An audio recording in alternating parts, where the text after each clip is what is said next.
Hello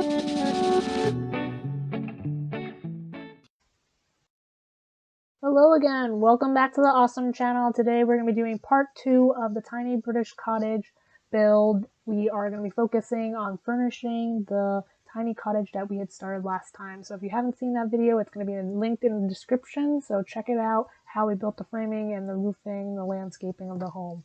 Today we're focused all on the interior and filling this up with beautiful country furnishings. So here we go.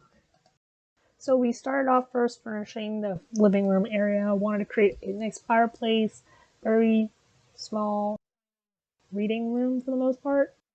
I noticed on the photos I saw online of small cottages, not a lot of electronics, so I was picturing more or less just a reading library. Secondly, I went over to the kitchen, found some photos of really cute and quaint English cottage kitchens. As I saw, there's a lot of natural like woods, light colors, whites, mixed of textures like brick walls, and that's what we were going for in this build. When trying to figure out which countertops to use, I was a little bit in between the Parenthood, the green ones from Parenthood, or the white country style ones in the base game. I ended up going with both actually, so I used the white ones for the countertops, and then for the island I used a green one, which just added a little bit more color to the build and less modern.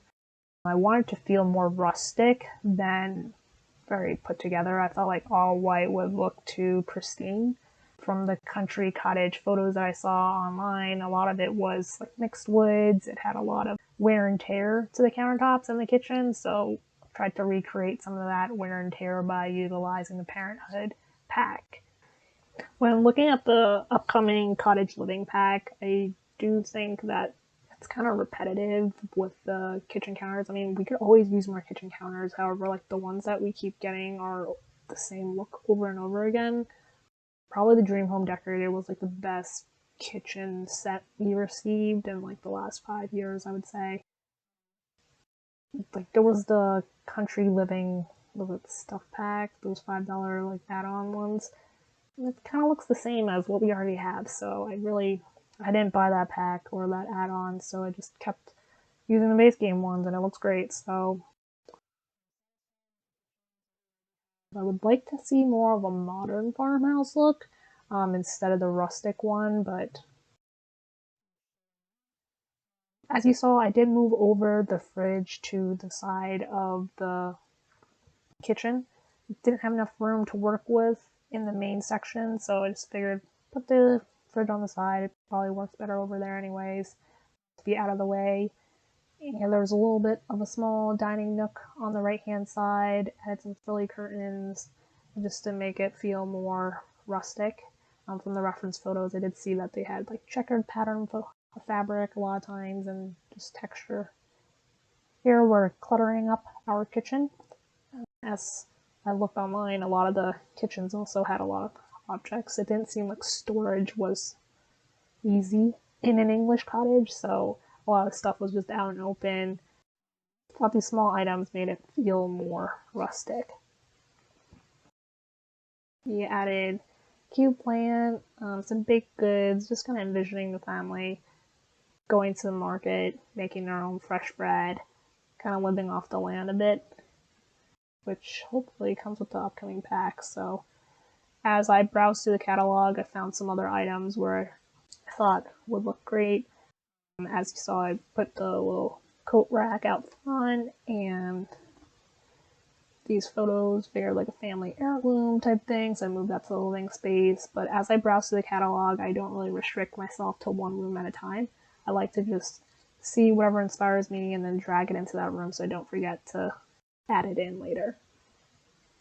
We selected a white and light brown thatched chairs for the dining set. I thought this was like the perfect dining table for an English cottage. It looked just like the reference photos, and I really liked these chairs. I thought they had a lot of texture to the builds. It feels more realistic and rustic. On the side, I added some clutter on the right, and on the left, I added one of the hutches for like a china cabinet, I believe it'd be called. This one's relatively large though, so I had to size it down. Hopefully it's still functional, or as functional as I get. I believe it's a decor item, so maybe it's not functional, but it is too tall for the actual setting of this home. To the right side of the kitchen and dining breakfast nook area, just tucked in a small hutch and added a country-esque mirror. In the front entrance over here, I was going to throw a chair over here where, you sit down, put your shoes on, but ended up swapping that out for a small hutch or storage unit.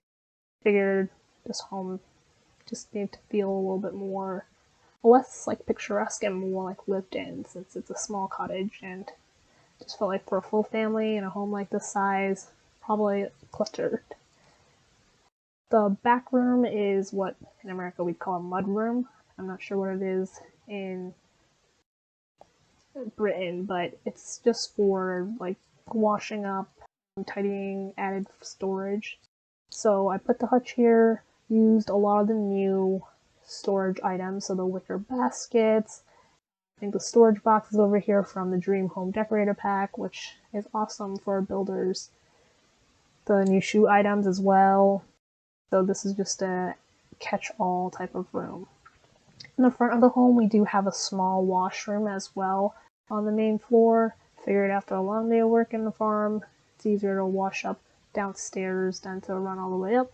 So just a small toilet and sink for guests to use when they come over. Added a few last touches to the main floor. A rustic carpet, side on this wingback chair with the thrown blanket above, and that wraps up the downstairs. Moved on to the upstairs. We started out with the bathroom, just added all the most country-esque ones I found, so the bathtub with the florally curtains, some wood basin for the sink, and then the children's room I had just furnished with something simple, so the iron gate bed, and found whatever decor I could find that didn't look too modern. And lastly, we had the main bedroom. This is going to be the parents' room. It was, again, inspired by some photos I'd seen on Instagram about rustic, like English bedrooms. Very tiny, lots of wood, some textures. I just saw floor tilings like stone, but we went with the wood floor tiling in this particular home.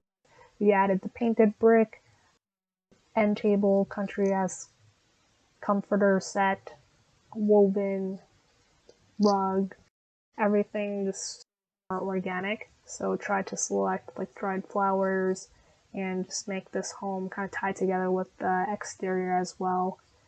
On the opposite end of the bed, I had added a cute dresser along with a chair. I think everyone has a chair similar to this in their room. One where you just kind of throw and toss everything onto, the catch-all for a bedroom. Added some decorative items as well, so these are the black and white paintings from Discovery University, which just seem to fit very well.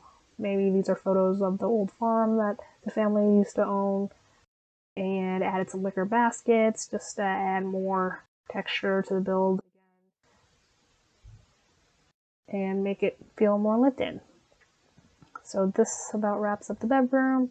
The last room was the bonus room. This is what I envisioned to be a small like study nook or a little hangout space, so when the family is not in their tiny bedroom, or if it's a rainy day, it's just a place to hang out and play a board game, a round of chess.